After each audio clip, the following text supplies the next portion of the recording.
So here's a very quick video, because I got it asked a lot recently, and maybe I'll get asked even more in the near future. Here is how you bind emotes to one of the numbered keys. First, open the emote configuration menu, which should be P key by default. If the menu doesn't open, check that it's not conflicting with another keybind from another mod. It's also worth checking that emote numbered keys are also not conflicting. That is being read, and you don't have numlock enabled on the keyboard. Once you're in the menu, you can click on one of the 6 buttons on the bottom, which allows you pick which one of the 6 keybinds you are changing. Then simply pick an emote in the list on the left, and enjoy the emote.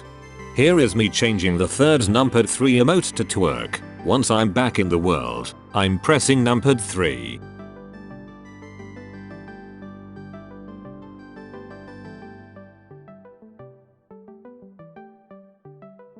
Alright, thanks for watching, bye.